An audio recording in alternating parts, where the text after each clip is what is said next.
No matter how many times I clean these, they're still blurry. Still blurry. How y'all doing? Welcome to All Things Female. You saying they try to take out y'all friend? I'm telling you, politics is staged. Anything you see on the news that's politics related is staged. The only thing real about politics is when they take away our rights. Okay? They got drones, cameras, all types of stuff. You want to tell me that they just want to take an attempt on our former president and they ain't got no more information? And I remember growing up in the 80s, they did not show blood on the news. It's all a play, people. Y'all gonna see come November, watch. Okay. So tonight, we are discussing. Where are my notes? Kindness for one. And I'm gonna tell you why. I was on YouTube earlier this week, and there was some reality show. And it was about these group of girls. They were teenagers, maybe 17, 18, teenagers that were going into is it a monastery when it's nuns? A nunnery. Okay, they wanted to see if they were at the point in their life where they could be nuns. This lighting looking real warm. It's just my eyes. I know that this lighting is better, but my eyes, I have a lot of sensitivity. Okay. So the girls go in this whatever.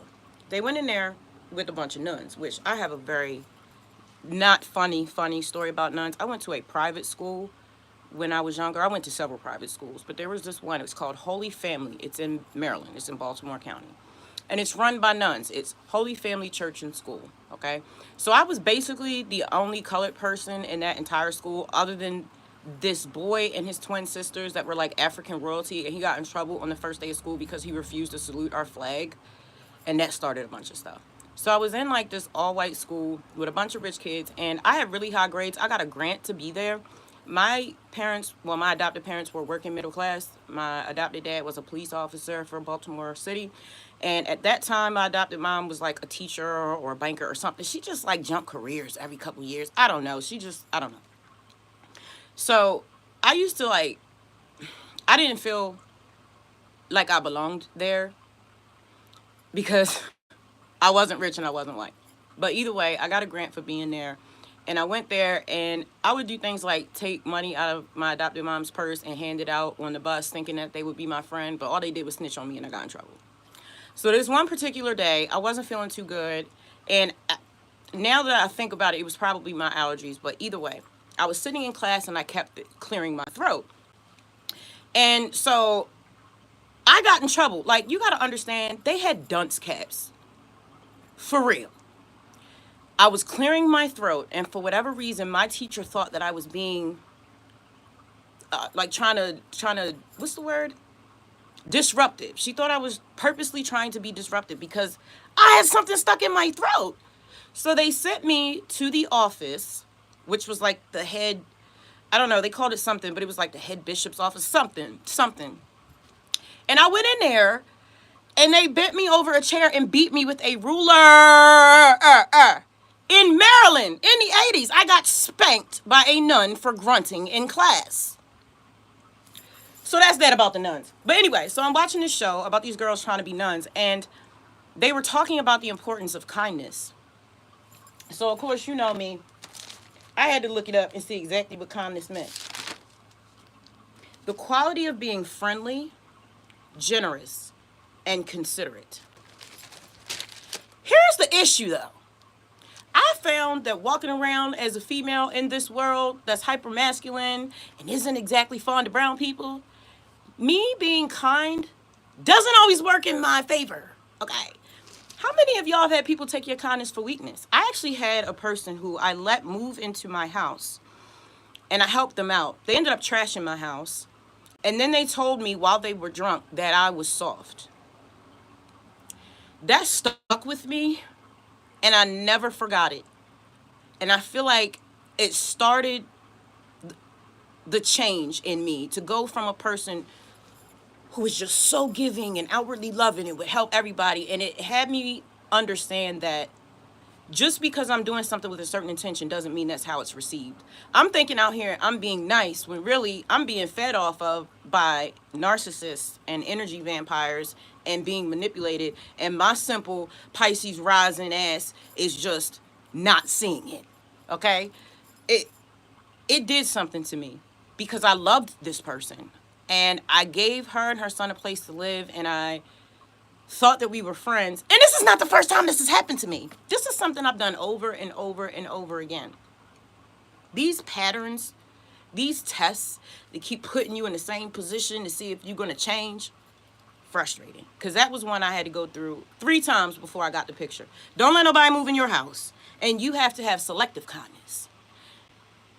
I don't remember having to ever tell my kids to be kind. I don't remember ever having to be told that I was kind, to be kind. I was just like naturally that. I had to make myself into a person that reserved such generosity because I'll give too much. I get too involved. And that's why I never used my CNA license. I can't do it. I get too involved. I will fall in love with people and try to help them out their situation, even to my detriment.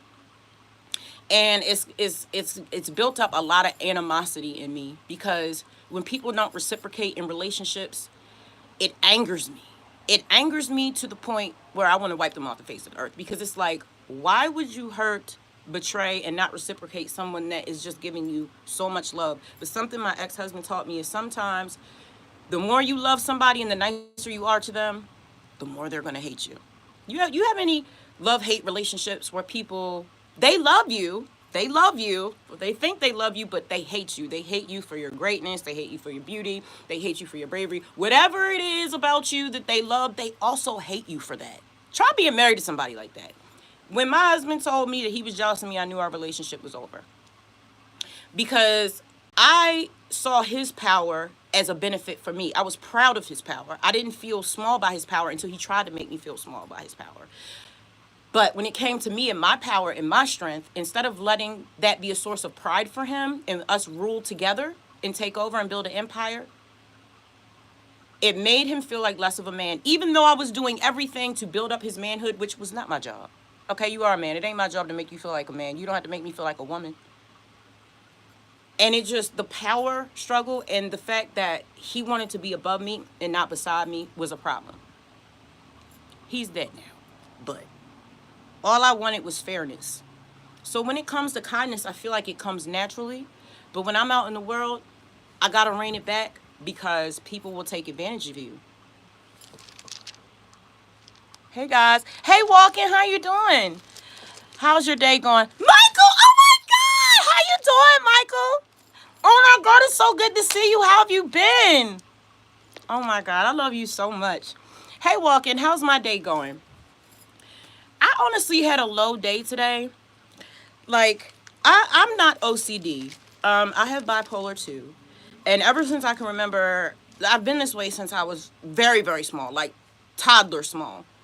Being in a room or an area where things are disheveled or just not just so causes me so much stress that I want to die. If you take me to a restaurant and we're about to leave, I'm the person that's cleaning off the table with my wipes and stacking all the plates, stuff like that. If we go to a hotel, I'm going to clean it before the staff comes in there, and then I'm going to leave them a tip, type stuff like that. I cannot be in a house where there's stuff all over the place. Everybody in my family knows that. My kids know that. They know that. They know it. But yet, when I wake up, there's still hair. Hair. I don't understand how they get hair on the ceiling. When I tell you there was shampoo, conditioner, hair, I mean from the ceiling, the wall, and the floor. And this is what I wake up to. And this is after deep cleaning it before I go to sleep. Because I deep clean my house 3 times a day. I have to. I shower 3 times a day. I'm almost in a constant state of prayer. I have to. My life is revolved around managing my mental health. I've had such atrocities happen to me that I now am in a healing stage where I have to isolate myself and keep my environment perfectly clean, calm, not loud. My sensitivities have gone through the roof. I can smell people through the door. I can hear people all the way down the street. I can barely leave my house because it is so over. Ask Michael. We used to work together. I can't be around people. I can't. I hear their thoughts. The energies are just too much. And the more I isolate, the more intense it gets. So it's challenging. It's challenging living with rambunctious teenagers that really don't think about how what they do affects other people. So when I'm walking into the kitchen and you got your dishes stacked, or I'm walking in your room and stuff's everywhere and y'all are laying on your phones, and I'm looking at y'all like, how can you live this way? And it's like normal stuff for normal people, but I'm not a normal person, okay? And that kind of stuff really deeply affects me. So then it's hard not to take it personally, because it's like, you guys have seen me have depressive episodes, manic episodes. You guys have seen what I've gone through. You see that I don't go out, I don't have relationships, I don't talk to anybody, I do nothing but stay at home, cook, clean, rap, sing. That's what I do. I shoot YouTube videos, I do research, I work out. Because that's what I have to do right now to not really just lay down and die. Because that's how broken my heart is. If it wasn't for my kids pumping life into me, I wouldn't function. My body would just drop. They're literally the only thing keeping me alive. If ever they get to a point where they don't need me anymore, I ain't gonna be here.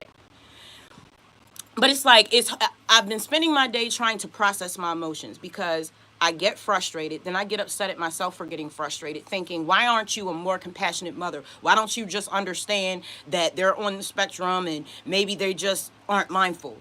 But then it's like, now I'm beating myself up for having emotions. I'm beating myself up for being stressed. When I'm stressed about money, I feel like, well, what right do you have? God's always gotten you through everything. Am I disrespecting God because I'm worried? When you're allowed to have emotions, it's okay. But see, my mind don't know that. Because when I'm studying and you're supposed to have faith and you're supposed to know that everything is going to be okay, then when I get sad or stressed out or scared, I feel like I'm doing something wrong. So now I'm having this internal struggle, right? And it's not supposed to be that way. So I'm working through that, and I'm getting a migraine, I'm getting backaches, I'm getting physical ramifications from my thought process. And now this is a rabbit hole of trying to figure out, are my emotions okay? Well, how do I process these emotions? Because the other day I realized I was never taught to process my emotions. We would have a tragedy and we would just move on. People die. And then you got to go to work. Like, what? People get evicted. But the world keeps going. When your world crumbles, the rest of the world keeps going. And that's very challenging to deal with. At no point, and I've been to private schools, I've had tutors, I've been to public schools, I've been to all types of therapies. Not once until I got into rehab did anybody ever talk about processing emotions. And I realized that I still haven't processed stuff that happened to me in childhood. I'm still trying to process how my parents decided to wait until I was whole ass 11 to tell me on my birthday that I was adopted. I'm still processing that. I'm still trying to find out why they never got any paperwork processed for me. I'm a whole ass missing person out here for all I know. I have not processed any of the deception. I've had attempts on my life, which is how I got into rehab to begin with. I haven't processed that. I haven't processed the fact that the person that I was married to and had kids with tried to kill me. Tried to kill me. The person I love the most. So it's like, how do we process emotions? What does that mean? How far are we allowed to be sad? How long are we allowed to be sad? Is there a time limit? Am I wrong for sitting up here and feeling depressed? Because I feel like that what I did today was processing my emotions. I was acknowledging them instead of pushing them down. There's no drugs to run to. There's no media to run to. I don't do those, because those escapism things are what I used to do. If I start getting sad or confused or scared or upset, okay, let's go find something to smoke. Let's go find something to watch. But then when everything's turned off and the lights are dark and it's quiet and you're laying in bed and you're trying to sleep, here it comes. Here it comes. So it's like, I would rather deal with it in the daytime than keep being haunted by my own ghosts of undealt with emotions. Because at the end of the day, I've come to realize that nobody cares. Nobody cares. Listen, I be in there on Zoom with my therapist. It should be half like she be doing it, but sometimes she just don't be tapped in. And it's okay, I get it. You listen to people's problems all day. But at the end of the day, even the people you paying don't care. So there's only spirit. There's only nature, my ancestors, and God. That's it. Everyone else has disappointed me, left me, not had the wherewithal to help me. I had to do it myself. So when it comes to kindness, sometimes it's hard for me because I am so hurt and I feel so betrayed that it makes me not want to trust anybody. But I've had to learn that you can't change your heart because of other people. I am learning how not to let what I see affect what I know to be true, because I feel like it's just a reoccurring test. When we talked about the universal law the other day, the law of relativity, how all of us get tested to make our souls stronger, I held on to that today because I'm like, this is not personal. And you're not the only person going through this. Everything, I thought it was just about fear, but it's all a test of faith. And I remember Job. Now, I'm talking about not the King James version. I'm talking about the Gnostic Gospel version, where Job, like, they went into great detail about his wealth, everything that he lost, how long it took him to lose it, how his kids were killed, how his wife was turned into a servant after she was a great noble lady, how he laid outside of the city that he once ran in a shit pile for 7 years waiting for God to save him, which eventually happened. But it's like, I had two reactions to that. First, I was like, oh my God, please, please don't ever call me to do something like that. Please. And the other thing was, wow, that's some exceptional faith. And I think about that when I get maybe a cutoff notice or something changes that makes it seem like I'm not safe. I hold on to that. I hold on to Job, and I really put myself in his situation. And I'm like, yo, that's a real stand-up guy. To never renounce God after you've had everything taken from you and it all got restored. It's very hard. It's very hard. But I use that as inspiration. I have to. I have to use the stories of our ancestors. I have to use esoteric books to guide me through life because I don't have elders or family to help me do that. Out here on my own, raising these kids by myself because I don't have any family and I don't have any friends. I don't trust anybody with my kids. They're very spiritually gifted and I have to keep them safe. And I've just become completely focused on that. And sometimes it's frustrating as a mom. I'm glad that they're happy and carefree. I'm glad. But it's like they just go through life. They're so. My daughter gonna tell me she ain't gotta worry about locking the door because God got her. I know how to feel about that. Because the world in me wanted to say, girl, we live in the city. I'm going to need you to lock that door. But the other half of me, she's right. But like, girl, lock the door. They just go through life. They wake up happy. They go to bed happy. They just go through their days and they don't have not a care in the world. I'll be in here stressing, checking my bank account, making sure that I'm doing this and that. Always feeling like I got to move around and do stuff. And it's like, I want the kind of peace that they have. The cat ain't worried about nothing. Turtle had a whole ass eye infection. He over there chilling, ain't worried about nothing. It's like I'm the only person in the house that's stressed.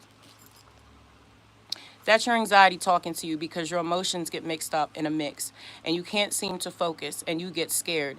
But once you fight your fear of emotions, you'll process to become great. I'm glad you said that because I looked up panic while I was looking up all these words. That's what I do. I'm a writer. I love words. People don't understand that they're using unconscious magic when they speak to people. So I want to use the right words with the right energy in the right way so I'm not cursing people. Panic. A sudden, uncontrollable fear, anxiety, often causing wildly unthinking behavior.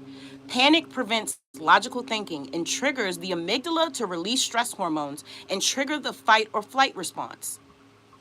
This hyperactivity can lead to chronic anxiety, panic attacks, and physical illness. And this is what I'm talking about with the chemical imbalances. I'm already bipolar. I already have a chemical imbalance. I don't need to get into panic mode. And this is what happens if I'm not doing the deep breathing and just remembering who I am, who God is, and what I'm here for. It's very hard not to get distracted. And yes, I do run from my emotions because I feel like I'm not allowed to have them unless they're positive. I don't know where I got that from. I really don't know where I got that from. Maybe it came from feeling low and trying to talk to people and then being like, oh, you're just being negative or you should just be positive. I don't think that's always the proper response to people. Sometimes when people are telling you what's going on with them, I think maybe it's just best to listen instead of just be like, well, keep it positive. That will work for some situations. But if they are in major turmoil, don't nobody want to hear that. They already know that. Don't nobody want to hear that. A mild case of OCD myself. And you know what, Walk-In? I'd like to know why they think that being super clean is a mental health disorder, but being super dirty is not a mental health disorder. Why I gotta be OCD? No, my attention to detail is a part of how I'm built. Like, I feel like everything is supposed to be perfectly clean. I don't know when anybody got comfortable with living in a disheveled house. Like, I can't. Like, I physically cannot. Like, I will get sick. When I moved in this house, I was working at the Coca-Cola plant, okay? Loved my job, loved it. But when I moved into this apartment, it was infested with roaches. I had a manic episode. I cut off all my hair. I quit my job and I scrubbed and cleaned for a week straight. Now, you can think that I'm just saying that. That's okay. But the last time I had a traumatic event happen to our family in our home, in our last home, I cleaned for 12 hours straight. Yeah. Like, that, it's like I was trying to scrub the evil out or something. And I could not stop. There was nothing else that I could focus on other than making the environment the way that it's supposed to be. I couldn't handle it. I could not handle it. Right? You still trying to figure that out. You speaking facts. It's like it doesn't make any sense. And that's another reason why I don't like to be around people. They're always telling me that there's something wrong with me or laughing at me for like being inquisitive or being smart or being clean. What kind of adult makes fun of you for being clean? I don't know. Parenting frustration. Yes. So that's that. I've been frustrated with the teenagers because I feel like my love language is action. They love to hang all over me, which is I have sensitivity issues. I hate being touched. I hate being hugged, but they don't give a damn. And I want to give them what they need. But these are the things that drain me and why I have no energy to do anything but what I'm doing. Because just being around people, it sucks my energy. It's very hard for me to do. I feel like I'm always having to adjust myself and not be in my true form because no one would accept me. I'm too direct. I'm too blunt. I'm too loud. Too aloof when they want me to be emotional and too emotional when they want me to be aloof. So it's the same pattern from when I was younger. Going to public school and not being hip enough because I was articulate. Going to private school and not being accepted enough because I was brown. I've never been accepted anywhere. And then for my family to tell me I don't even belong to them and then try to give me back. Who does that? So it's just been rejection, rejection. Be somebody else. You're not good enough from the very beginning. And these are things that I have to heal. When my husband died, what does it look like me getting in another relationship? I'm not doing that. I was married to him for 20 years. You know how many holes I have in me? Do you know how toxic I would be in a relationship? Do you know how I don't care about a man or sex when I got kids up here that just lost their dad and have been through so much? I didn't even have custody of them for 8 years because of my drug use, trying to deal with my mental health issues. And when you are highly spiritual but have a mental health condition, the lines can get blurred. Because it's like, am I having a spiritual awakening or am I having a manic episode? I be having to tap in.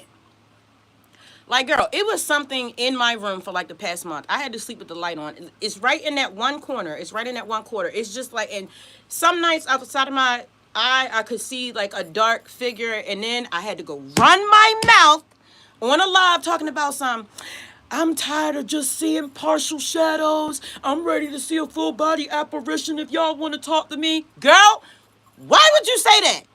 Because when I tell you it was an outline of something, and it wasn't malevolent, or it just made me uncomfortable because who want something in the corner of your room when you trying to sleep? It's gone now. I saged it. That didn't work. It still came back. It's just standing there. It was just standing there. You can feel it. Even when you sleep, you can feel, like you could close your eyes. You ever pretend to be blind when you were little and just see if you could walk around your house? You standing there with your eyes closed. If you're walking close to someone, you can feel it. If somebody walks in the room, you can feel it. Even when you sleep, I'm sorry, when my cat comes in the room and opens my door when I'm asleep, I can still know she's there. Like, I feel it. I'll just wake up for a second and go back to sleep just to make sure. You know what I'm saying? And it's like, why would I say that? Hi, Rest and Faith. Thank you for your question. My husband and I had 6 children together, 5 boys, 1 girl. My oldest is 23. And then I have Irish twins all the way down to 16. Yes, Fire's about to be 16. And for Irish twins, or when you have a baby 12 months or 18 months apart. So, yeah, he kept me pregnant. I thought he was in love with me. But I studied narcissism, and I don't know. I think that was just to keep me trapped. And even that, I'm still trying to figure out, was my relationship even real love, or was it just one long con?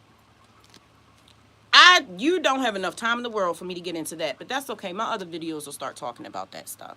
So I've got 3 here. I've got my 18-year-old my 20-year-old, I cannot believe he's 20, my 20-year-old and my 15 about to be 16-year-old. But here's the thing. When you experience trauma, you stay that age emotionally for a while, unless you get active help. So on paper, they're 18 and 20, but in real life, they're more like 18 and 16. So, oh, yeah, I'm so glad to see you. So that's what I've been doing. I've been trying not to take their mindlessness personally, because it's like, how much can I expect someone else to care about my life? Well, a lot, because I'm your mom. And if I'm not okay mentally, then ain't nothing going to get done around here. But at the end of the day, they are kids. And sometimes I do forget that they have their own issues. And them not cleaning up behind themselves is really the only issue I have with them, honestly. And after talking to them, maybe my standards are unrealistic for people who aren't like me. But it's causing me so much stress. And so I'm just trying to figure out how to manage that and not have animosity towards my kids. Because it's to the point now, I really consider just packing my own stuff and moving out the other day. Y'all can just have it. You can have the apartment. I don't care no more. Because I can't say, go wash your dishes, vacuum your floor, and clean up your hair off the wall not one more time. But then, that's when I hit this universal law. And I can't remember exactly which one it was, but it was like, you need to look at other people's situations and understand that there's always someone else in a worse situation. I have to tell myself, hey, there are some moms whose kids never came home. Your kids are here. So I'm coming. It's a weird space to be in. My kids are not quite adults yet. They still need a lot of raising and a lot of rearing and a lot of help. I just have to adjust how I move with them when they're starting to not be mindful of the things that I'm telling them. Sometimes I have to pull back because we have a very close relationship. And we're not friends, but we do have a friendship. That's how I decided to raise my kids. So sometimes I got to pull back a little bit when I feel like they're not taking the things that I say seriously. Thank you, Rest in Faith. I appreciate you so much. I keep a lot of people in my prayers. I used to even pray for my enemies. I was praying for the ex-husband and the side chick with the side baby. I don't do that anymore, simply because I want to put my energy in the right places. And anytime I think about people too much, they pop up. So I don't think it was something I didn't want to do, stop praying for toxic people, but it's something I need to do. It's kind of like investing in a company that you know is not going to turn a profit. That's how I feel about it. What's the point in doing that? So after looking at how I was dealing with what I was going through, I watched this video from this Navajo man. I don't know what position he has in his tribe, but he talks a lot about ancient knowledge. And he was talking about how suffering was a gift from the holy people, as ascended masters, people that had passed on, whatever. And that suffering is the state of undergoing pain, distress, or hardship. It's conscious endurance of pain. And we are supposed to suffer patiently and experience and persist and live through it so that we can learn from it. Everything that we go through, we're supposed to be learning something. This is all stuff that I get out of my studies. I've been primarily working with the universal laws and principles governing life. This was compiled by Tenzin Gerami. He is a monk who went to the School of Divination, Harvard School of Divination, and has written almost 40 books on resistance, electricity, hermeticism, all the stuff that Jesus was studying, Buddhism, all types of stuff. And that's what I'm about to start to get into.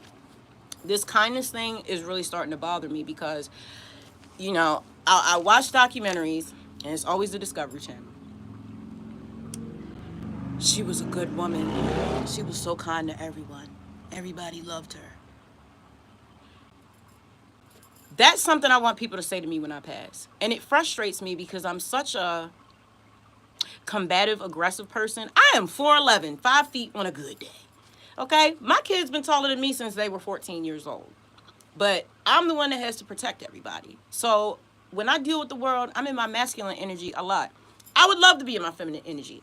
That is reserved for my kids when they're acting right. If I had a man, I would definitely be in my feminine energy. But I cannot afford to do that lest I become a victim out here in this world. You got to be selective with, I don't want to say be selective with your kindness, be selective with your generosity and your attention.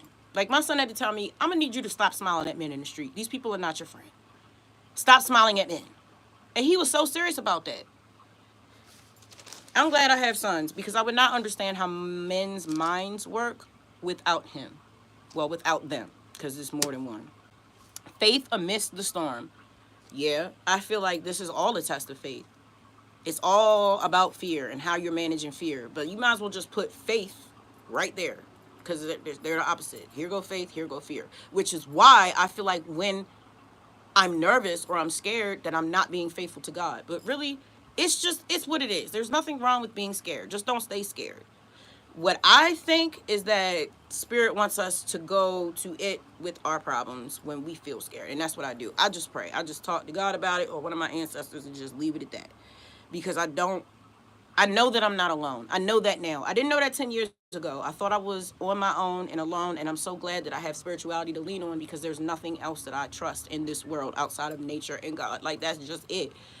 That's just it. That is where I get all of my comfort from. That's how I reprogram myself. I've been in that shower so many times today because when I start to lose track, something about getting in that water just brings.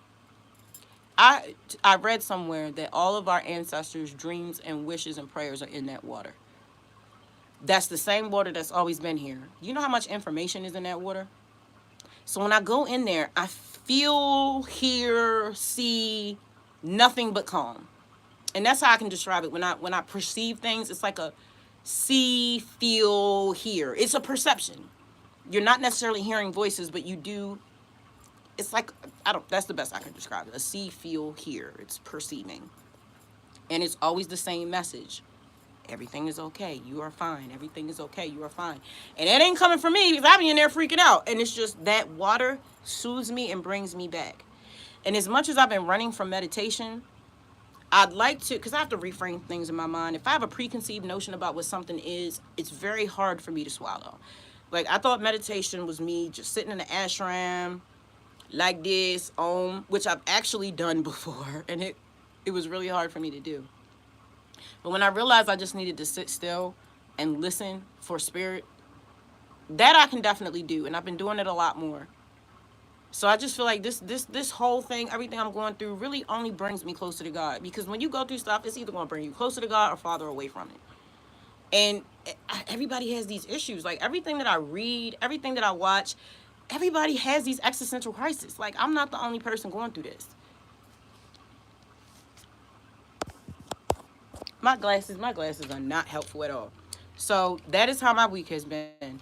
Parenting frustrations, trying not to take stuff personal, going to spirit when I feel lost, and social media. Let me tell you what.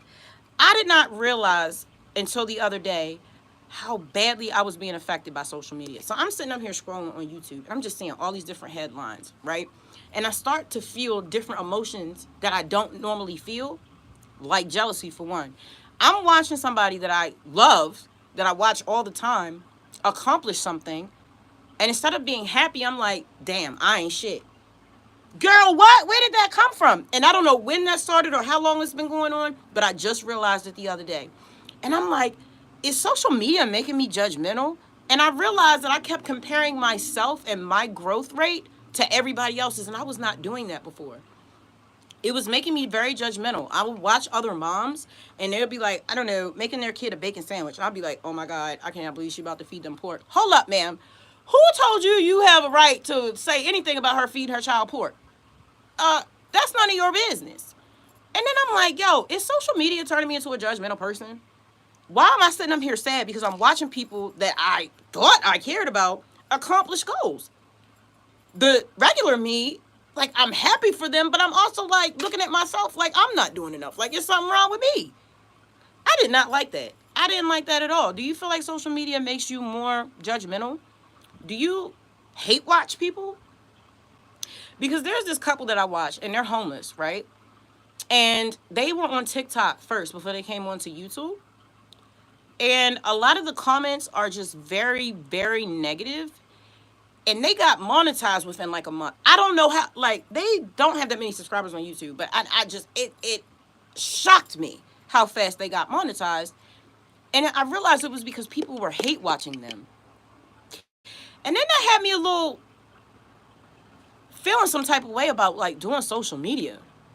Because I'm like, yo, are people hate watching you? I don't know.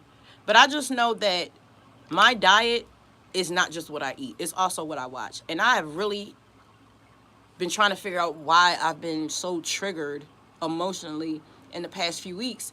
And I'm starting to see what affects it. I made the mistake of eating what did I have? Some pretzels the other day. I don't usually eat junk food. My kids were getting on my nerves, so I went and got me some sneaky snacks. Okay, something I used to do when my kids weren't listening. I would go sneak out and get me some snacks and not share them with them. Well, I haven't done that in months. Well, I did it the other day.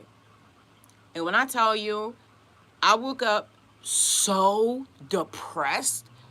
Like, I'm used to eating live foods with electricity that give me life. Never again. When they say junk food, that's how your attitude finna be after you eat it. And I could not believe that I was affected on such a deep level just on by what I ate. So y'all that's eating fast food, there ain't no hope for y'all. Because, baby, if I had fast food, I would probably drop to the floor. I would be so, like, I have a book by Fat Nan, another monk, about anger and how you can actually eat anger. He goes real deep into it, even about, like, how if you eat meat, it's important where you source the meat, because if they're living in conditions that are stressful, that it releases chemicals into the meat, and also you can eat the rage, like, it passes onto you. It's not kosher. Craziness. So it's not just it's what I ate, and then it was what I was watching. I was falling into a depression because I was watching people fulfill their goals, and I felt like I wasn't moving fast enough in my life. So now I'm picking myself apart about what I should be, or where I should be going, or what I should have, when I know logically that everybody evolves at their own rate. Life happens. You're not perfect. You derailed. You got back on. It takes time to grow. It's a constant process. So this is me having to talk myself off of a ledge constantly. That's why I don't have time for relationships or excursions or going on dates or vacation. Like, no, I'm not going nowhere. Okay? I'm going to stay right on here and deal with what's going on for me mentally, so that I can one day actually go out and just be myself and be okay. Because right now, no. Still learning how to process my trauma so that I don't pass it on to these kids. Because I am very lucky that they're at the point that they are at right now. Because if anything had been done any differently, I might not have them 3 kids here to complain about. And what else? Faith amongst the storm, social media kindness, and parenting frustration. Yep. Look at that. Look at my stuff all crooked. My eyes been bothering me a lot. I don't know what's been going on in my eyes. Every time I get stressed, my eyes start to going. But that is really, really all I had to talk about this week. It's been a very frustrating week, a week where I was very inside my head, trying to figure out my life and try not to have a fight or flight response. It's been very challenging because I'm transitioning my family, I'm transitioning my life, and I don't have that much support. And I don't know what's been going on with my channel. Our channel was doing really, really good. And then the other day, and of course it happened on the day where I was trying very hard not to fight depression, my views went down to like 5 an hour. And I'm talking about, I'm used to having like 1,000 views an hour. So like that was really weird. And then that sent me off in a spiral, like, maybe I wasn't good enough, and what are you doing with your life, and maybe you should, and it was just a whole thing. I swear, I really wish I wasn't bipolar, because normal people, they have changes in their life and they just adjust to them. Me, I have to do so much work to adjust to any type of change in my diet, my environment, in my schedule, in my income, anything, any type of change. It's just like an instant panic, and then I have to go into management mode. So that's my reality, and it's very, very challenging. It's very, very challenging, and I have had to make my peace with putting more resources into my own life, because I'm just centered around my kids, but they seem to be just fine. They ain't centered around me. I feel invisible up in here. They don't really, unless they need something, I don't really see them too much. And so they miss me, and when I hang out, usually when I got snacks, but you know, they're fine. Like, that's what we want, right? We want our kids to be in a space where they don't need us.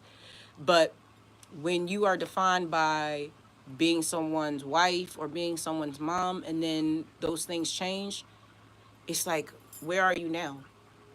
And when the thing that you're putting yourself into, like your art, your music, your business, your YouTube channel, isn't moving forward the way you want it to, it's like, well, what am I here for? What am I here for? And then you open up your YouTube studio, and there's a paragraph this long of someone telling you how they were suicidal, and they clicked on my video, and I talked about something that made them get up and give it another go. And then I sit there with tears in my eyes, apologizing to God for my selfishness. I read something today that said that you're the only one that's in a hurry. God is in no hurry. That's you. And it's causing you stress and anxiety because you're in a hurry. You're being used where you're at. So take care of what you've got and wait to get more.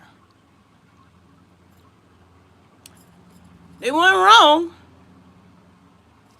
I have to remind myself of that. So we keep going and we keep persevering. And the reason that I painted those waves on my mural is for me to remind myself that life comes in ebbs and flows. There's going to be ups and downs, and we're all being tested. It's not just me. And that's why I'm glad that I have art to remind me of that. I paint everything on my wall so that I remember. And that's what I do to help me. Thank God for art. It's the only way that I can honestly express myself and be who I really am. So that is all I have for that this week. I usually go a lot longer, but I've really been exhausted, and I'm still in a headspace where I'm trying to get myself back to where I usually am. And I like to show the ups and the downs in my channel, on my channel, in my videos. And even doing that was hard for me to do, because at first I was like, well, no one really wants to click on a video and see something negative. But what people do want to click on a video and see is something real. I can't just put up everything I'm learning, everything I'm cooking, my good days, vlogs of us going out, because that's not what my channel is about. My channel is about a raw, honest look into a life of a widowed single mom who has her own recording studio, who was a recovering addict, who is spiritually inclined, raising kids who have spiritual gifts, and trying to keep it all together whilst being unmedicated and bipolar. So that means we have to show the ups and the downs, which is not always easy. But telling my story is not hard for me. I don't know why. This doesn't seem like, I'm a very private person in real life, but when it comes to talking about my life, it comes very naturally. Like being on stage or like being in the studio, it comes very naturally to me. But being just around random people with random energies, with random intentions, I feel more comfortable on a stage than I do in a room full of people. I'm not even going to hold you. I feel like it's important to tell our stories so that we're not suffering in silence. And when you see somebody else that has the same problems as you, it's not like, yay, we're all messed up. It's more like, dang, I'm not the only one. And it just, I don't know, it made me feel better. I don't want us to be suffering, but I certainly don't want to be the only one that's going through this and feeling like nobody can understand. The most valuable thing that I've gotten out of this channel is meeting people who understand, who get it, who also share their stories, and that's so valuable to me. The community that I've built, there are people on my channel that I talk to every single day. Kateri, me and Kateri talk every single day, all day, you know, and these relationships mean a lot to me because my entire life, all the relationships I had were fraudulent. And to be able to have a relationship with people, even if it's just over the internet, where they don't want anything but understanding and connection, is golden to me. So for next week, because I always like to set goals for next week, I'm going to study. My study will be, well, I need to get back into the Gnostic Gospel because I think it's been a week or two. And I believe I'm supposed to be on Enoch next. So we're going to do Enoch. because this is the best time I feel like to get into the esoteric books. When I'm feeling low, and this happens every month, and it usually happens before my cycle. I will get low 1 week out of every month. So I know it's coming, and I prepare myself with all the coping skills and all that other stuff. But next week, that's what I'll be studying and doing some more research on processing emotions, because I'd like to get more information about it. Sitting around and thinking about how I feel and not trying to beat myself up about having feelings is not good enough. I need to do some research on what the process of processing emotions is. I don't have anything big coming up next week. Judah's been working on my lyric video for a while now, but that is probably about a month or two from coming out. I have another project that I've been working on. My bad. That's that low that's that low battery thing that I've been working on, that I said if I did what I was supposed to do last week, I would come on here and talk to you about it. I did not do what I was supposed to do this week, so I can't tell you about it. But maybe I'll be able to tell you about it next week. Hey, Daria, how you doing, babe? You came in on the tail end, and I was just about to leave. How are you doing? It's so good to see you. Thank you for being here. We talked about parenting frustration, trying not to take my mindless teenagers leaving their 4C hair from the ceiling to the floor in my bathroom and not cleaning up their room and acting like I'm invisible when I'm talking to them, not taking it personally because they got their own stuff going on. We talked about, is social media making you a more judgmental person? Because for some reason lately, I've been looking at other people and judging not just them, but myself. Let somebody feed their child pork. I'm like, oh my God, they're feeding their child pork. And then my other side of my brain is like, why are you, well, who are you to judge these people? It's none of your business. And then I'm looking at these people accomplishing this, accomplishing that, and looking at myself thinking that maybe I'm not good enough. Maybe I'm not where I'm supposed to be. And I don't like that. Like, I've really had to do media detoxes because I'm starting to see that it's affecting my emotions. When I'm scrolling, and I'm seeing things, my emotions are all over the place. And I already have a chemical imbalance. I don't need my emotions all over the place. I'm going good. Good to see you. No, it's okay.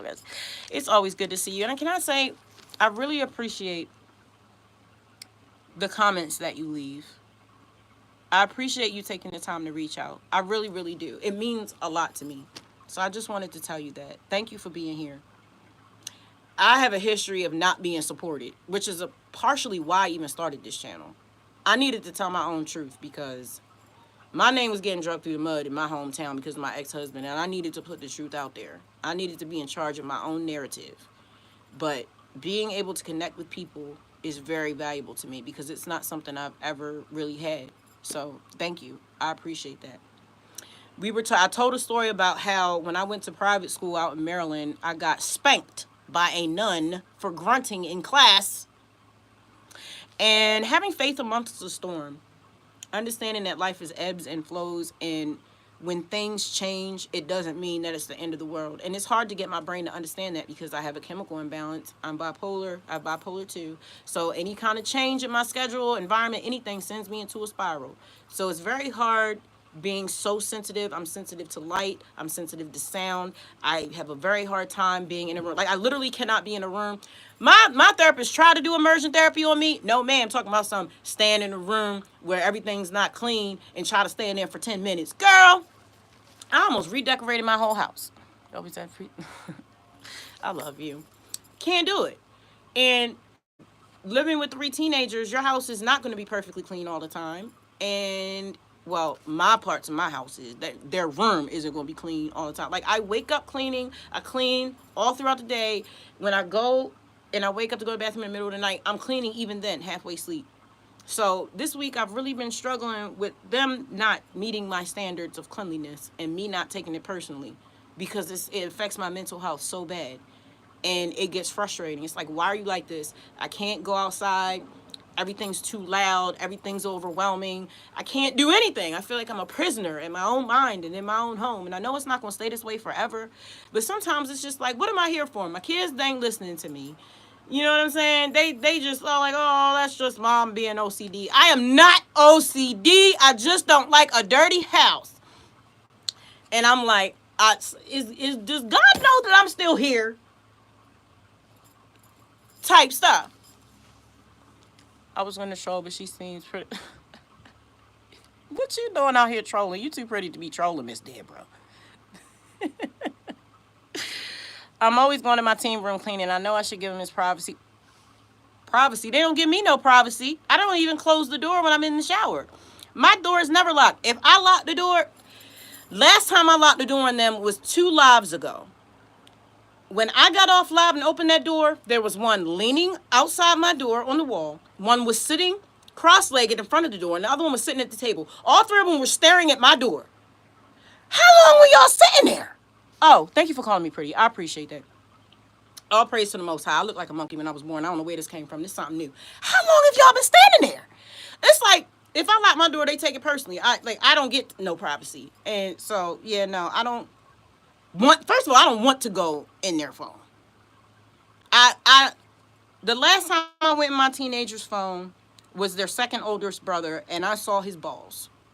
And that was the last time I ever looked at my teen's phone. I let their older brother go through their phone if I feel like something funny. Not my older, as a matter of fact, he does that anyway. The oldest boy, he will go through the younger kids' phones just to make sure they're not doing anything. He think he's somebody's father.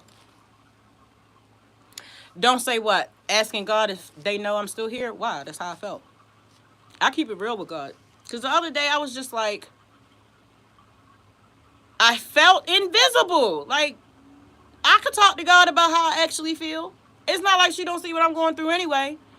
And I was frustrated. I'm like, why are the people around me not living their lives properly, but still getting blessed with so much abundance? But then I was told, first of all, you don't know what them people got going on. You need to mind your business, be grateful for what I gave you, and wait. Every tarot reading, every premonition, I don't know what that would be. Prophetic. Every prophetic dream is all the same message. Be patient and wait. I have heavy Saturn placements. You gonna have to wait. Me too. Bathroom doors stay open when I shower and I use the toilet in my bed. Yeah, I do. I crack it. And I ain't gonna hold you. A big reason why I do that is because I don't want them to think I'm playing with myself. I ain't even gonna hold you. I don't want that charge. But also it's because I don't want them to bang on the door. Like that is a huge trigger for me. The banging, because I've had somebody kick down my door and try to kill me. So when you banging, like, don't, everybody knows, don't bang on nothing around here. Don't bang on the door. So I started leaving them open because some things they just don't remember to do. They don't remember to lock the door because they're the chosen ones and ain't nothing finna happen to them because God got them covered. Do you know what it's like to have a 15-year-old tell you that? I looked at her like, you can't say nothing. You taught them that.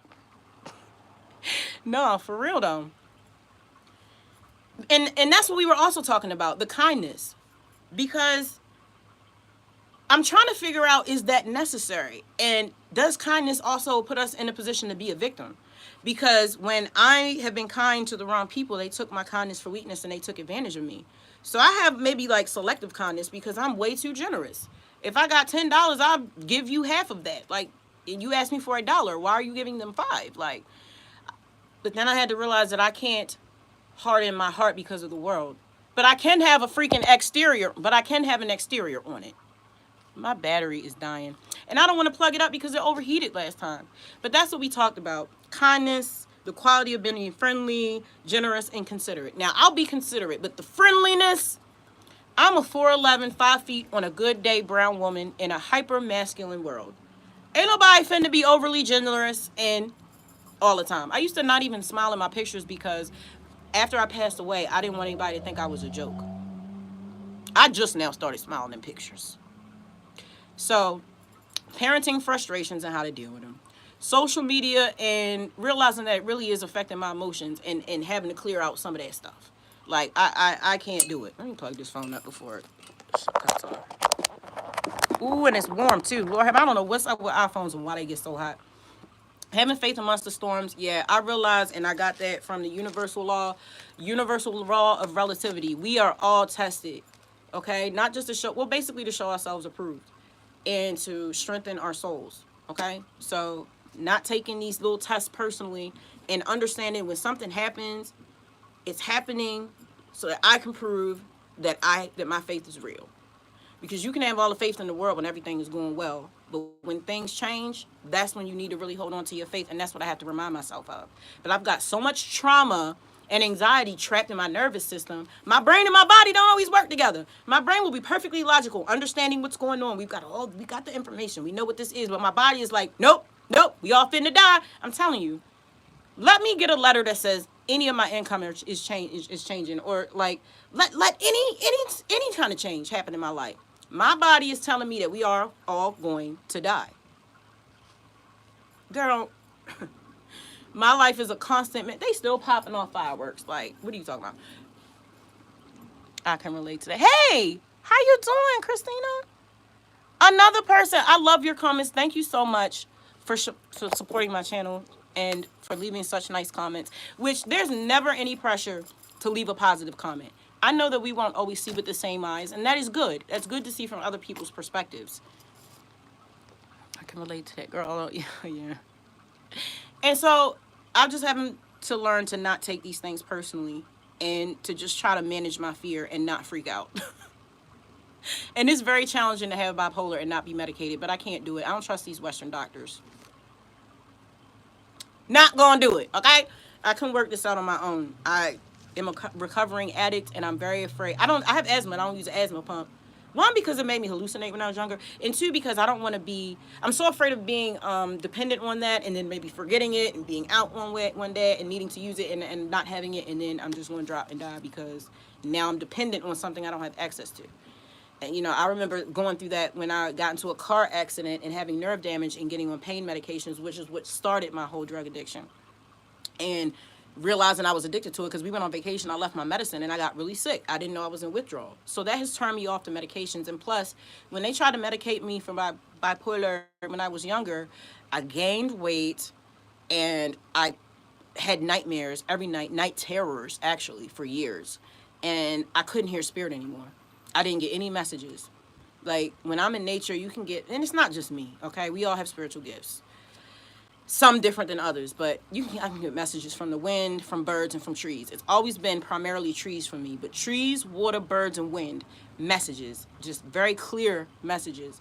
And that all went away when I was on medication. So I was very concerned about how it was affecting me spiritually.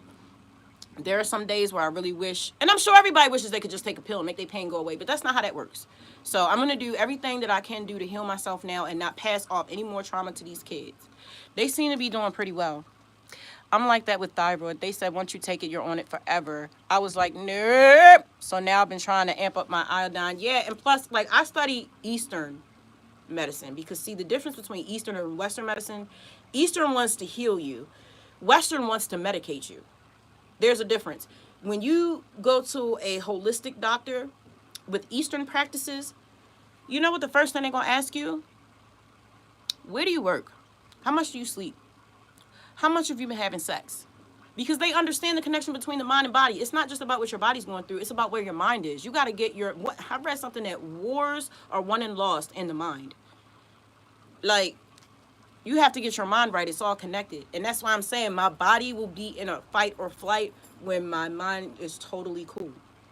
And things like meditation and deep breathing practices will connect the mind and body. That's why it's important for me to meditate, and probably why it's so challenging for me, because the things that I need to do the most are the things that I run away from the most, which makes no sense whatsoever until I realized that I was running from myself. I'm not necessarily running from meditation or writing music. I'm running from the emotions I'm going to have to deal with to do it.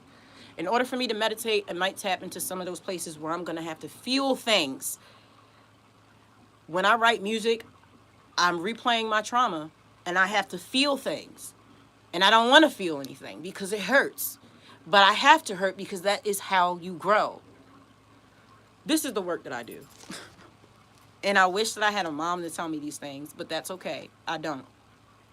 Which I'm about to do something really crazy that I was always afraid to do because I thought the men in black would be at my door. But guess what? I've already had 6 babies. They done already took my plasma. They already know what I am. We all got it. You ever heard of this band called Corporate Avenger?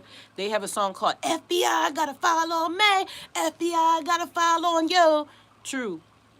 And because of that, I never wanted to send my DNA into one of these little third parties like Ancestry.com.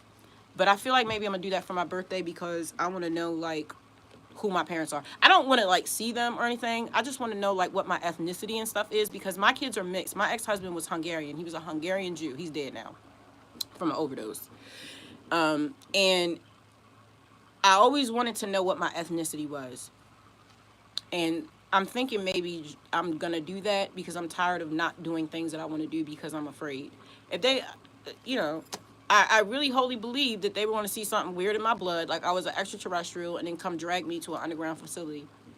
And part of me still believes that, but I don't care anymore, honestly. I'm not even going to hold you. I really just don't even care. I would like some more answers about my life. Yeah, and it's the crazy part is a lot of our health problems can be changed by our diet. Literally our diet, getting more sun and changing what you eat. The good healing, good medicine comes from plants and herbs. I don't go in my bathroom cabinet. I ain't got no bathroom cabinet. But I don't go in my bathroom medicine cabinet when I don't feel well. I go in my kitchen. I go and see what teas I have. I go get me some mugwort for lucid dreaming. I go get me some herbs. I go get me some salves that I made myself if you have something going on topical. The ancient ways need to come back because they work. All this new stuff, I don't know nothing about that. And I don't trust these doctors over here. I can heal myself. I just need time. So those were our topics for today. Parenting frustration. Social media isn't making you a judgmental person. Faith amidst the storm. And kindness isn't important. Is it more logical to have selective kindness? Are you a kind person? Do you teach your kids to be kind? Do you feel like being kind is even important in this world? I do. Because one thing that's consistent in all the studying that I've been doing is that the highest frequency is love. And that's how I had to simplify God to my one kid who just has a very time. He's a Pisces and he is so spiritual, but he's afraid to trust God. And when he got taken from me, they fed a lot of things in him that went against what I was teaching him. So he just decided not to trust anybody. But now that he has been with me for almost 5 years now, and he sees my spiritual practices, he hears, and he's taking it all in. What I had to tell him the other day was just keep it real simple for him. God is the highest frequency. It's love. That's it. All the other stuff don't matter. It don't matter. You ain't got to pick up a Bible if you ain't want to. All you need to do is tap into that frequency. It helps. Be good, do good. That is it. I have to come from a place. I used to not like myself because I had such a big heart. I still to this day love people who have sworn themselves as my enemy. I don't know why I'm their enemy. They are not mine, but they've decided that I'm their enemy. Okay, fine. I still love them. I can't stand it. I can't stand that about me. But that's how I am. And I feel like that will benefit me in my life. Is it painful? Yes. It's very, very painful to be God-centered, heart-centered. Have I had my heart broken? Yes. My heart has been treated as such. A light bulb strewn across the ground, shattered. The pieces picked up and glued back together. This is my heart. But I have to be what I am. And that's another thing that I read in the Gnostic Gospels that Jesus has said that I never saw in the King James Bible, that it said that you needed to live an authentic life and that your joy will be found at the end of living an authentic life. I didn't know that. The Gnostic Gospels has given me a whole different view on Jesus and about God and about life because, baby, when I started researching who compiled the Saint, is it Saint King James, the King James Bible, who compiled it? Politicians. To control people. And I realized that the stories that were legitimate from the Bible came from like ancient Sumerian tablets, and it was like every culture on the planet was telling the same story with different names for the characters. I had to dig into history. I got more answers that way, like true human history, learning about like the Anunnaki, Tiamat, the seeding of the earth, all of those things. Real ancient stuff. And that's what I spend my time doing. I found more truth there. Anything they tried to teach me in an American church or an American school, I don't want to hear it. Because when I found out that certain family, that 1%, is the one that finances all the wars, it's the one that wrote the script for what you learn in school, it's the one that backs all the politicians, they're all from the same family, and they have an agenda to keep us as a slave race and feed off of our fear. That's when I realized that I have more power than they do, because the only thing you can do is manipulate me into thinking that I don't have any power, which is why y'all try to hijack media and have everybody convinced that the only thing you need to be worried about is a cheeseburger and having sex, getting high and getting drunk, going to a football game, going to bed, going to work, going to school, going to college, going into debt, going into a grave. That's the story they wrote for you. That ain't my story. I'm here to write my own story. I'm the Fury of Abyss, and you don't manipulate my mind, and you don't make me feel afraid. What I do is remember my power, and I spread that love to everybody that I meet, and that's what I'm here for. Thank you so much for spending time with me here in Fury World. This is all things female, where we talk about all things female. This is not a male bashing segment. We love our males. We give birth to males. We feed life into males. But we've got to tap into the divine feminine that they just tried to whitewash out of the Bible and history, and understand that we are co-creators with God. We stand next to man, not above them, and we nurture ourselves and in others. We have got to value ourselves. We are powerful, we are strong, and we are co-creators with God. And anything else is a lie or a deception. I love you from the depths of my soul. The fact that you are here means the world to me. I love you so much. I will catch you in the next episode of one of my videos, and I will see you in my next live. Same place next week. I love you. Thank you so much for being here. Peace.